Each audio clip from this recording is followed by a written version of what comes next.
दोस्तों रक्षक ऐप पर Agniveer navy MRSSR examination special most important and top mock test series launch कर दी गई है, जिसे आप जाकर के ले सकते हैं।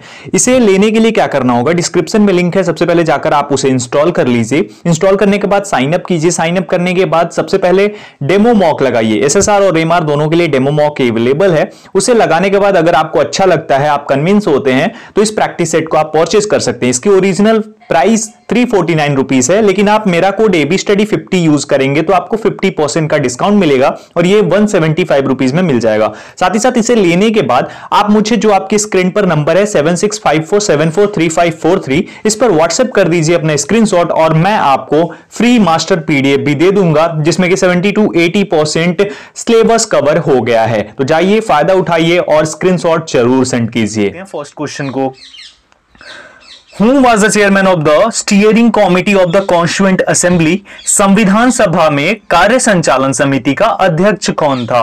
तो इसका सही जवाब हो जाएगा ऑप्शन नंबर सी, यानी कि के एम मुंशी। के एम मुंशी जी जो थे, ये संविधान सभा में कार्य संचालन समिति का अध्यक्ष थे। साथ ही साथ आपको बता दूं कि एक संचालन समिति थी, एक कार्य संचालन समिति। तो कार्य संचालन समिति के अध्यक्ष तो के एम मुंशी जी थे, लेकिन अगर हम वहीं पे बात कर लेते हैं संचालन समिति के अध्यक्ष की, तो वो थे डॉक्टर राजेंद्र प्रसाद। हाँ, वही डॉक्टर राजेंद्र प्रसाद जो भारत के पहले राष्ट्रपति भी थे। दूसरा question, where is the headquarter of international labour organization located, जिसे ILO के नाम से भी जाना जाता है। अंतरराष्ट्रीय श्रम संगठन का मुख्यालय कहां स्थित है? Paris, Geneva, New York, London. इसका सही जवाब हो जाएगा क्वेश्चन नंबर 2 का ऑप्शन बी, यानी कि जिनेवा में ये स्थित है। आप लोग जरूर याद रखिएगा, अंतरराष्ट्रीय श्रम संगठन का मुख्यालय, इसकी स्थापना 1919 में हुई थी। ये भी आप लोग याद रख सकते हैं। आगे अगर हम बात करें नेक्स्ट क्वेश्चन की, question number 3, Who is known as Gandhi of Nagaland? Nagaland के गांधी के नाम से किसे जाना जाता है? And the correct answer is option C, lieutenant Natwar Thakkar को जाना जाता है गांधी ऑफ नागालैंड के नाम से। आगे बढ़ते हैं और क्वेश्चन नंबर 4 देखते हैं। Which is called the country of white elephants? सफेद हाथियों का देश किसे कहा जाता है? अफ्रीका, थाईलैंड, ब्राजील और ब्रिटेन। इसका सही जवाब ऑप्शन बी हो जाएगा। थाईलैंड को जो है सफेद हाथियों का देश कहा जाता है। यहां की राजधानी बैंकॉक है। और आप लोगों को एक और चीज बता दूं कि ये ऐसा क्वेश्चन है जो बार बार आपके एग्जाम्स में पूछा जाता है। अगर नेवी का एग्जाम ले लेते हो, एयरफोर्स का, कोस्ट गार्ड का, कोई भी एग्जाम हो, उसमें जरूर ये पूछा जाता है। नेक्स्ट हम बात करते हैं क्वेश्चन नंबर 5 पे। Constitutional amendment is mentioned in which part of the Indian constitution? संविधान संशोधन का उल्लेख भारतीय संविधान के कौन से भाग में है? इसका सही जवाब हो जाएगा ऑप्शन नंबर बी, यानी कि भाग 20 में। भाग 20 में कॉन्स्टिट्यूशनल जो अमेंडमेंट है उसको मेंशन करा गया है और पहली बार कॉन्स्टिट्यूशनल अमेंडमेंट 1951 में किया गया था। यह भी आप लोग याद रखिएगा भारतीय संविधान में। बहुत ही इंपॉर्टेंट क्वेश्चन है, यह पूछा भी गया है कई बार एग्जामिनेशन में। आपको आगे बढ़ने से पहले यह भी बता दूं कि आज से ही आपके लिए साइंस की क्लासेस भी आएंगी, साइंस प्रीवियस ईयर क्वेश्चंस भी आएंगे। और उससे कैसे देखना है, उसके लिए जो नोटिफिकेशन तो आपके पास ऑब्वियसली आएगी, टेलीग्राम पर भी मैं डाल ही दूंगा, लेकिन उसके साथ साथ मैं प्लेलिस्ट भी क्रिएट कर दूंगा उसके लिए भी और इसके लिए भी। तो आप उन प्लेलिस्ट को भी अपने फ्रेंड्स के साथ शेयर कर सकते हो अगर वो तैयारी कर रहे हैं तो। Next question, what is the full form of GDP? GDP का फुल फॉर्म क्या होता है? इसका सही जवाब हो जाएगा ऑप्शन नंबर ए, यानी कि ग्रॉस डोमेस्टिक प्रोडक्ट। GDP इसे ही बोलते हैं। तो GDP का फुल फॉर्म क्या होता है? Gross domestic product. Question number 7, which Mughal ruler is known as the abominable coward? यानी कि घृणित कायर के नाम से कौन सा मुगल शासक जाना जाता है? फर्रुखसियर, जहांगीर, हुमायूं और बाबर। इसका सही जवाब हो जाएगा दोस्तों ऑप्शन नंबर ए, यानी कि फर्रुखसियर को जो है घृणित कायर के नाम से जाना। क्वेश्चन नंबर 8 है, name the capital of Ukraine. Ukraine की राजधानी का नाम बताइए। इसका सही जवाब हो जाएगा ऑप्शन सी, यानी कि क्यू। यूक्रेन के बारे में आप ज्यादा नहीं जानते थे। रिसेंटली जो सिचुएशन हुई यूक्रेन और रसिया के बीच में, जो लड़ाई हुई, उस वजह से आप जान पाए, लेकिन अब ये इंपॉर्टेंट हो गया है क्योंकि करंट अफेयर्स में भी काफी क्वेश्चंस यूक्रेन के रिगार्डिंग पूछे जा रहे हैं। तो इसका सही जवाब हो जाएगा क्यू। टेल अवीव की बात करें तो ये इजराइल की सेकेंड लार्जेस्ट सिटी है जो कि काफी इंपॉर्टेंस रखती है इजराइल के लिए। इजराइल की राजधानी जेरूसलम है। बगदाद जो है ये इराक की राजधानी है। और बैंकॉक, अभी मैंने आप लोगों को बताया था, थाईलैंड की राजधानी बैंकॉक है, याद रखिएगा। Question number 9, golden threshold is the creation of whom? स्वर्णिम दहलीज किसकी रचना है? सरोजिनी नायडू, मुंशी प्रेमचंद, रामधारी सिंह दिनकर और महात्मा गांधी। इसका सही जवाब ऑप्शन ए हो जाएगा, सरोजिनी नायडू। सरोजिनी नायडू जी की यह पुस्तक है गोल्डन थ्रेशोल्ड, स्वर्णिम दहलीज के नाम से भी ये जानी जाती है। सरोजिनी नायडू जी के बारे में अगर आप नहीं जानते हैं तो आपको मैं बता दूं, ये पहली भारतीय महिला अध्यक्ष भारतीय राष्ट्रीय कांग्रेस की थी। ये आप लोग याद रखिएगा, भारतीय राष्ट्रीय कांग्रेस की प्रथम महिला अध्यक्ष जो कि भारतीय भी हूं वो थी सरोजिनी नायडू। भारतीय राष्ट्रीय कांग्रेस की प्रथम महिला अध्यक्ष एनी बेसेंट, लेकिन वो भारत से नहीं थी।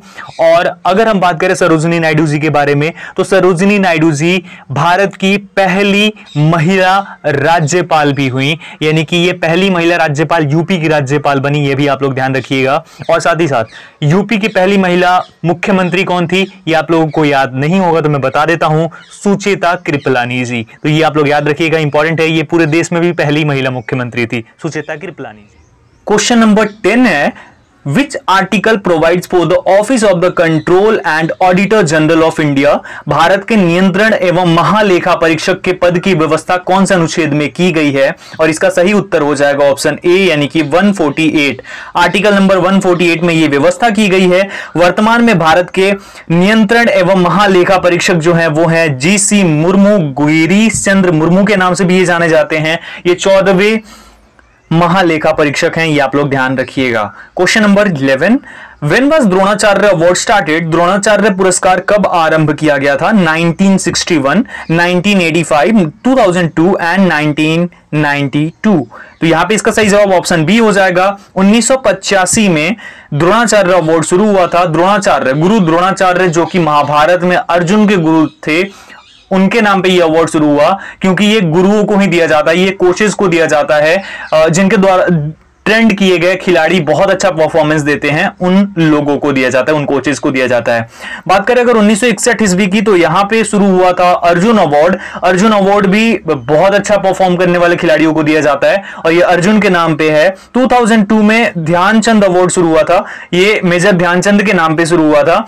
और 1992 में शुरू हुआ था राजीव गांधी खेल रत्न पुरस्कार, जो पिछले साल तक भारत का सर्वोच्च खेल रत्न अवार्ड होता था, लेकिन अभी इसे रिप्लेस कर दिया है मेजर ध्यानचंद खेल रत्न अवार्ड ने, और अब ये नाम से जाना जाता है भारत का सर्वोच्च खेल पुरस्कार। ओके, आप लोग याद रखिएगा। अगला सवाल 12 number, which of the following is not correct in the pair? निम्न में से कौन सा युग्म में सही नहीं है? राष्ट्रीय युवा दिवस 12 जनवरी, ये बिल्कुल सही है क्योंकि इस दिन स्वामी विवेकानंद की जन्म दिवस मनाया जाता है, तो ये बिल्कुल सही है, राष्ट्रीय युवा दिवस मनाया जाता है। अंतरराष्ट्रीय महिला दिवस भी 8 मार्च को मनाया जाता है, बिल्कुल सही है। ओजोन दिवस 16 सितंबर को मनाया जाता है, बिल्कुल सही है। बचा हमारा नौसेना दिवस, ये 5 दिसंबर लिखा गया है, इसकी जगह अगर 4 दिसंबर होता तो ये भी सही होता, लेकिन ये गलत है। नौसेना दिवस 5 दिसंबर को नहीं 4 दिसंबर को मनाया जाता है। आगे बात करते हैं, who was the first Indian member of the house of Commons of Britain? Britain के हाउस ऑफ कॉमन्स का प्रथम भारतीय सदस्य कौन था? सुभाष चंद्र बोस, सचिदानंद सिन्हा, जवाहरलाल नेहरू एंड दादा भाई नेहरूजी। इसका सही जवाब ऑप्शन डी हो जाएगा, दादा भाई नेहरूजी पहले व्यक्ति थे हाउस ऑफ कॉमन्स के सदस्य बनने वाले, ये आप लोग याद रखिएगा। अगला सवाल, इनका एक बुक भी है, आगे बढ़ने से पहले बता दूं, इनकी बुक का नाम है poverty and un British rule in India. इन्होंने सबसे पहले भारत में राष्ट्रीय आय की भी गणना की थी, तो ये भी आप लोग याद रखिएगा।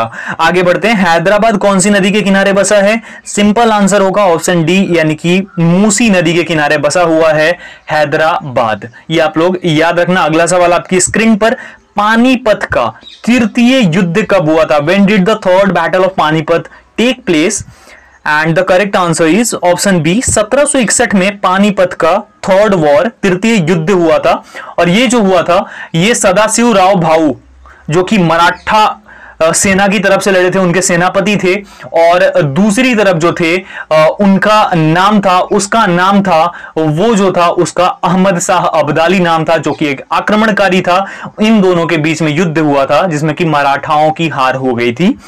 1556 में ये दूसरा युद्ध हुआ था पानीपत का, और ये हुआ था हेमू जो कि दिल्ली का शासक था और अकबर के बीच में। तो ये भी आप लोग याद रखिएगा। 1526 में जो हुआ था ये इब्राहिम लोदी और बाबर के बीच में हुआ था, और उसी टाइम पे 1526 में ही पानीपत के प्रथम युद्ध में इब्राहिम लोदी को हराकर बाबर ने मुगल साम्राज्य की स्थापना की भारत में।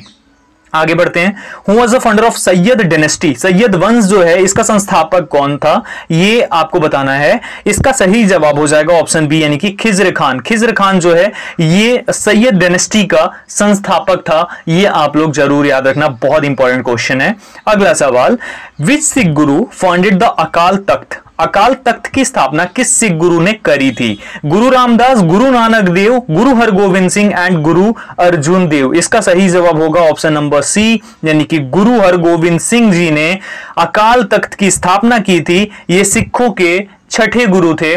फर्स्ट गुरु थे गुरु नानक देव जी और आखिरी गुरु थे गुरु गोविंद सिंह जी। गुरु गोविंद सिंह जी आखिरी गुरु थे जिनका जन्म पटना साहिब में हुआ था और वो बिहार में उनका जन्म हुआ था, ये आप लोग याद रखिएगा। Question number 18, which volcano is called the lighthouse of the Mediterranean sea, भूमध्य सागर का प्रकाश स्तंभ कौन से ज्वालामुखी को कहा जाता है? बैरन द्वीप, स्टाम्बोली, मोन लोवा, माउंट एटना। इसका सही जवाब हो जाएगा हमारा ऑप्शन नंबर बी यानी स्टाम्बोली जो है, स्टाम्बोली को भूमध्य सागर का प्रकाश स्तंभ बोला जाता है। ये एक ज्वालामुखी है, याद रखना, यानी कि Stromboli volcano is called the lighthouse of the Mediterranean sea. आगे बढ़ने से पहले एक और चीज आप लोगों से मैं जानना चाहूंगा कि आपको और कौन से चेंजेस चाहिए और क्या कंटेंट चाहिए और किस टाइप की वीडियोस आप चाहते हो, ये भी मुझे जरूर सजेस्ट करना कमेंट सेक्शन में कमेंट करके, और वीडियो कैसी लग रही है ये भी बताना। लाइक एंड शेयर कर दोगे तो लोगों के पास पहुंच भी जाएगा और लाइक करोगे तो मोटिवेशन भी आ जाएगी। चैनल पे नए हो तो चैनल को सब्सक्राइब भी कर लेना। What is the full form of ATM, ATM का फुल फॉर्म क्या है? इसका सही जवाब हो जाएगा हमारा ऑप्शन नंबर बी यानी कि ऑटोमेटेड टेलर मशीन। ये एटीएम का फुल फॉर्म होता है। अगला सवाल, what is the name the tsunami related to, tsunami नाम किससे संबंधित है? भूकंप से, ज्वालामुखी से, समुद्री भूकंप से और पर्वत विखंडन से। तो आपको मैं एकदम से ये अच्छे से समझा देता हूं। देखिए ये टी सुनामी जो होता है ना, जिसे हम सुनामी के नाम से जानते हैं, सुनामी बेसिकली एक जापानीज वर्ड है और जापान में सबसे ज्यादा सुनामी आती है, ये आप लोगों को पता है। वहां पे भूकंप भी सबसे ज्यादा आता है। तो सू का मतलब होता है समुद्र तट, यानी सी कोस्ट जो होती है वो सू का मतलब होता है। नामी का मतलब होता है लहरें जो होती हैं, लहरें जो होती हैं ना वो नामी के नाम से जानी जाती हैं। तो समुद्र तट में जो लहरें आती हैं ना बहुत भयंकर वाली, वो होती हैं, और उसी वजह से समुद्री भूकंप जो होता है यानी कि अंडर सी अर्थक्वेक जो होते हैं, इन्हें ही सुनामी के नाम से जाना जाता है, इन्हीं से संबंधित है। ठीक है, समझ गए होंगे, होप करता हूं। नेक्स्ट क्वेश्चन, फ्रॉम वेयर नाना साहब and Tatya Tope revolting in the revolt of 1857, 1857 की क्रांति में नाना साहब एवं तात्या टोपे कहां से विद्रोह कर रहे थे? इसका सही उत्तर हो जाएगा ऑप्शन बी यानी कि कानपुर से ये लोग विद्रोह कर रहे थे। क्वेश्चन नंबर 22 और 22 नंबर क्वेश्चन है, विश्व ग्लोब का निर्माता कौन था? Who was the creator of the world globe?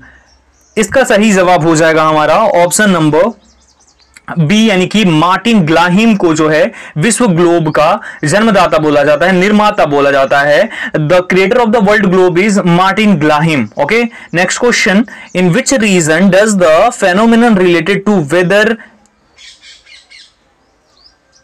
Take place? मौसम परिवर्तन से संबंधित घटना कौन से मंडल में होती है? और इसका सही जवाब हो जाएगा हमारा ऑप्शन नंबर ए यानी कि जो हमारा क्षोभ मंडल है, ट्रोपोस्फियर है, इसी में मौसम परिवर्तन से संबंधित घटना होती है। Question number 24, on which model was the second 5 year plan based? दूसरी पंचवर्षीय योजना हमारी जो थी कौन से मॉडल पर आधारित थी? इसका सही जवाब ऑप्शन सी हो जाएगा यानी पीसी महलनोबिस के जो मॉडल था इसी के ऊपर पूरी तरीके से वो बेस्ड थी हमारी जो पंचवर्षीय योजना थी। किसके ऊपर? पीसी महलनोबिस के मॉडल के ऊपर ये बेस्ड थी। इसका कार्यकाल क्या था? 1956 से लेकर 1961 ईस्वी के बीच में ये कार्यकाल इसका था। आज का last question, who was the first chief justice of independent India? स्वतंत्र भारत के पहले मुख्य न्यायाधीश कौन थे? और इसका सही जवाब हो जाएगा ऑप्शन डी, यानी कि हीरालाल या हरिलाल जेकी सुनदास कनिया, जिन्हें एच.जे. कानिया के नाम से भी जाना जाता है। फर्स्ट मुख्य न्यायाधीश थे। गणेश वासुदेव मावलंकर पहले व्यक्ति लोकसभा के स्पीकर बने। उसके बाद नीलम संजीव रेड्डी जो थे, ये पहले व्यक्ति जो कि निर्विरोध राष्ट्रपति चुने गए और सबसे कम उम्र में भी राष्ट्रपति बनने वाले ये व्यक्ति हैं। तो ये भी आप लोग याद रखिएगा। तो ये आज के हमारे 25 क्वेश्चंस थे। अगर आप इसका पीडीएफ डाउनलोड करना चाहते हैं तो link is in description, Telegram पर जाकर ज्वाइन कर लो। साथ ही साथ वीडियो अगर अच्छी लगी हो तो हमारे चैनल को सपोर्ट जरूर करो। कैसे सपोर्ट करना है? आपको लाइक कर देना है। लाइक करने में आपको कुछ भी देना नहीं पड़ता है और ना ही कोई फायदा होता है, ना पैसे मिलते हैं। कमेंट कर देना। कमेंट आपके दिल में जो भी है वो कमेंट करके बता सकते हो। आपका स्कोर कितना हुआ ये भी आप मुझे कमेंट करके बता सकते हो। आप कहां से हो ये भी बता सकते हो। सब्सक्राइब कर देना है चैनल को। अगर आप नए हो और अभी तक सब्सक्राइब नहीं किया तो जरूर सब्सक्राइब कर दो। बाकी मुझे और क्या चेंजेस लाना चाहिए ये आप जरूर कमेंट सेक्शन में कमेंट करके बताना। फिलहाल के लिए इतना ही। मिलता हूं एक और वीडियो के साथ। तब तक अपना ख्याल रखिए, सबका ख्याल रखिए। Thank you so much everyone. जय हिंद। टेलीग्राम पे देख सकते हैं आप, इंडियन नेवी स्पेशल ग्रुप है, उसके बाद study with Abhishek doubt solving group है और study with Abhishek main channel है। इन तीनों को खूब सपोर्ट दीजिए, चैनल को भी सपोर्ट दीजिए और ऐप को ऑब्वियसली आप लोग सपोर्ट करेंगे। आपके सपोर्ट के बिना कुछ भी नहीं हो सकता। पीडीएफ, नोट्स, अपडेट सभी चीजें आपको अवेलेबल कराई जाएंगी। बहुत जल्दी बहुत सारी चीजें रक्षक पर भी आपको अवेलेबल कराई जाएंगी आपकी एग्जामिनेशन तक। फिलहाल के लिए इतना ही। वीडियो अच्छी लगी हो तो शेयर भी जरूर कर देना और लाइक जरूर कर देना। इस वीडियो में इतना ही। मिलता हूं एक और वीडियो के साथ। तब तक अपना ख्याल रखिए, सबका ख्याल रखिए। Thank you so much everyone. जय हिंद।